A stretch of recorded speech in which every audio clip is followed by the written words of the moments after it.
হাজবেন্ডের দায়িত্ব শুনবো। হাজবেন্ডের প্রথম হাজবেন্ড হচ্ছে caretaker of the family, incharge, protector. আর রিজালু কাওয়ামুনা আলান নিসা। আল্লাহ স্বামী হলো তার স্ত্রীর ইনচার্জ, প্রোটেক্টর, শিক্ষা দিবে, স্ত্রীকে টেক কেয়ার করবে, স্ত্রীর দায়িত্বে থাকবে। এই দাম্পত্য জীবনের দুইজনের সংসারকে দায়িত্বশীল বানিয়েছে কে? পুরুষ কখনো নারীর ক্ষতি করে না, সুপুরুষ না করে না, ঠিক কিনা? গোটা পুরুষ সমাজ নারী সমাজের সুরক্ষা দিবে। যেগুলো নারীকে একান্তে পেলে রেপ করে, যে ঢাকা বিশ্ববিদ্যালয়ের একটা রেপের ঘটনা, যে বেয়াদবটা এই কাজ করেছে, এটা কি পুরুষ না কুপুরুষ? এটা কি সুপুরুষ না কুপুরুষ? নারীর প্রোটেকশন দেয়, নারীর টেক কেয়ার করে, তার দায়িত্বশীল। দাম্পত্য জীবনে অর্থনৈতিক যত দায়িত্ব আল্লাহ তাআলা পুরুষের কাঁধে দিয়েছে। কার কাঁধে? এই নারীর কোন অর্থনৈতিক দায়িত্ব নারীর কাঁধে আল্লাহ দেয় নাই।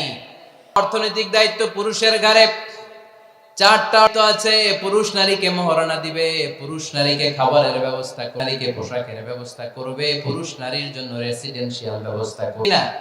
ওয়াআতুন নিসাআ সাদরিহিন্না নিহলা ফাইন তিবনা আন শাইইম মিনহু ফাকুলুহু হানিআম বিআ। সুবহানাল্লাহ পড়ে। সব স্বামীদেরকে আল্লাহ ডেকে বললে, শোনো শোনো, বিয়ের পর স্ত্রীর কাছে তুমি মোহরানা আদায় করে দাও। মোহর দেয়া নফল নাকি? জোরে বলেন। তোমরা কি দাও? সিলুটি মোহরানা দাও? হ্যাঁ, মোহরানা কি? যৌতুক খাইতা খিতা করতা?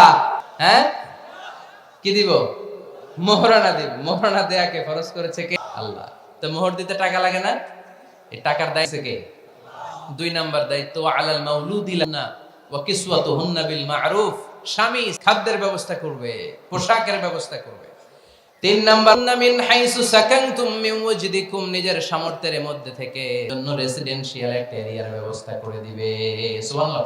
তাহলে অর্থনৈতিক দায়িত্বের মধ্যে 4টা: মোহরানা দেয়া, খাবারের ব্যবস্থা করা, মানে ফুডিং এন্ড ক্লোথিং, পোশাক, সর্বশেষ রেসিডেন্সিয়াল ব্যবস্থা করা। এই যে অর্থনৈতিক সব দায়িত্ব, খরচ যেখানেই আছে, সব দায়িত্ব পুরুষের কাঁধে দিল কে?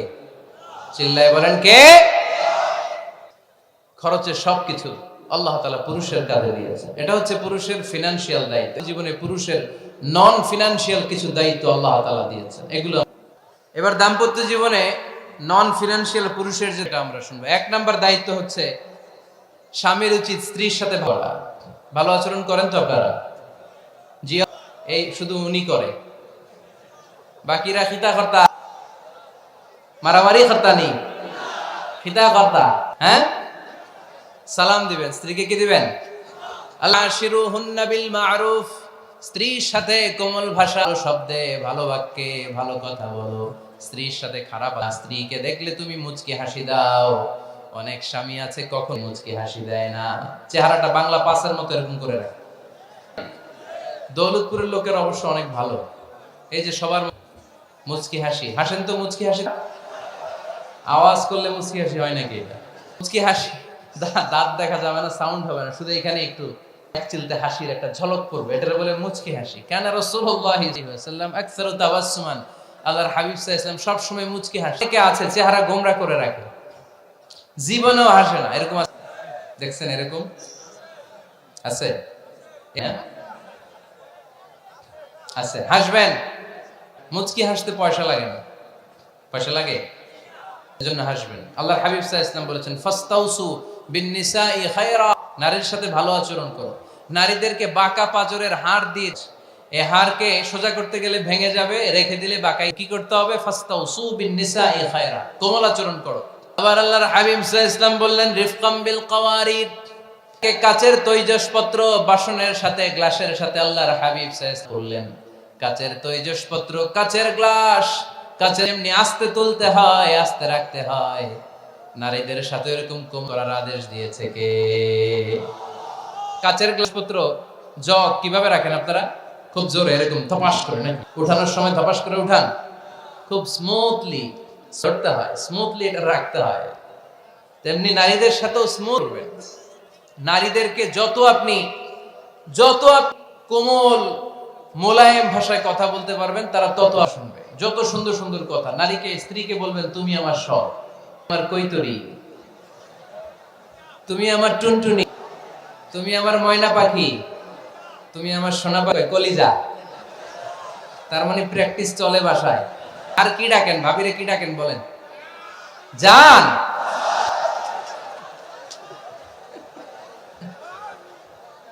জান ডাকেন। আর ভাবি কি ডাকে আপনাদেরকে? বাবু। কি ডাকে? ডাকে। আর কি ডাকে? হ্যাঁ, পোলাপান কত দুষ্ট দেখছেন। স্বামী স্ত্রীর মধ্যে এই এই ভালোবাসাপূর্ণ এই ডাকাডাকিতে কোনো গুনাহ নাই, সওয়াব। এগুলো দাম্পত্য জীবনকে সুখময় করে, ঠিক কি না? তাহলে স্ত্রীদের সাথে কোমল আচরণ করতে হবে, 1 নাম্বার দায়িত্ব। 2 নাম্বার, স্ত্রীর সেক্সুয়াল ডিজায়ারকে ফুলফিল, সেনসিটিভ, যেগুলো ব্যাখ্যা করে বোঝানো কঠিন। আপনারা বুঝবেন যারা ম্যাচিউরড, মোর দেন 18 ইয়ার্স, যারা 18 প্লাস, সেক্সুয়াল ডিজায়ার ফুলফিল করা হাদিসে এসেছে, এটা স্বামীর দায়িত্ব। ফিজিক্যাল ইন্টিমেসির সময় নিজে ফুলফিল হলেই কুইট না করা, সময় দেয়া, এটা আবশ্যক। এই বিষয়ে খেয়াল রাখা দরকার। সংক্ষেপে শেষ করে দিলাম। 3 নাম্বার,